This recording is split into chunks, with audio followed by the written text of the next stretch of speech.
ತುಂಬ ಇತ್ತು. ಎಲ್ಲಿ ಜನ ತಪ್ಪಾಗಿ ಅನ್ಕೋತಾರೆ ಅಥವಾ ಜನಕ್ಕೆ ನನ್ನ ಮೇಲೆ ಏನು ಅಭಿಪ್ರಾಯ ಬರುತ್ತೆ ಅಂತ ತುಂಬ ಟೆನ್ಷನ್ ಮಾಡ್ಕೊಂಡು ಈ ಸಿನಿಮಾ ಒಪ್ಕೊಂಡಿದ್ದು.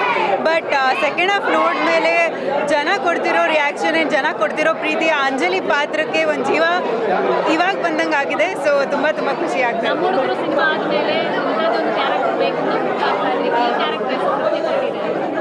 ನಾನು ಆ್ಯಕ್ಚುಲಿ ನನ್ನ ಮೊದಲನೇ ಸಿನಿಮಾ ಆದಮೇಲೆ ಆಲ್ಮೋಸ್ಟ್ 2-3 ವರ್ಷ ಬ್ರೇಕ್ ಆಗಿತ್ತು. ನನಗೆ ಸಿನಿಮಾ ಯಾವುದೂ ತೊಗೊಂಡಿರಲಿಲ್ಲ.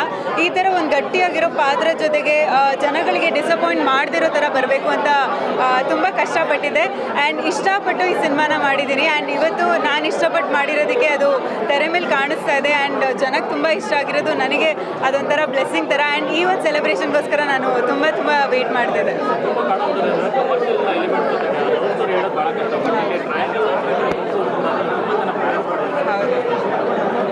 ಆ್ಯಕ್ಚುಲಿ ಅದೇ ಹೇಳ್ತಿದ್ದೀನಲ್ಲ, ಪ್ರತಿಯೊಂದು ಪಾತ್ರಕ್ಕೂ ಅದರದ್ದೇ ಆದಂಥ ಒಂದು ತೂಕ ಇದೆ ಆ್ಯಂಡ್ ಅದನ್ನು ತುಂಬ ಚೆನ್ನಾಗಿ ಡಿರೆಕ್ಟರು ತುಂಬ ಒಂದು ಎಳೆನೂ ತುಂಬ ಚೆನ್ನಾಗಿ ತೊಗೊಂಡೋಗಿದ್ದಾರೆ. ಅದಕ್ಕೆ ಜನ ಇವತ್ತು ಇಷ್ಟು ಕನೆಕ್ಟ್ ಆಗಿ ಆ್ಯಂಡ್ ಆ ಸಿನಿಮಾ ಅವ್ರದ್ದೇ ಅನ್ನೋ ಥರ ಫೀಲ್ ಮಾಡ್ತಿದ್ದಾರೆ. ಆ್ಯಂಡ್ ಹುಡುಗರಿಗೆ, ಒಂದು ಮಿಡಲ್ ಕ್ಲಾಸ್ ಹುಡುಗರಿಗೆ ಅವ್ರಿಗೆ ಅದು ಕನೆಕ್ಟ್ ಆಗ್ತಿದೆ.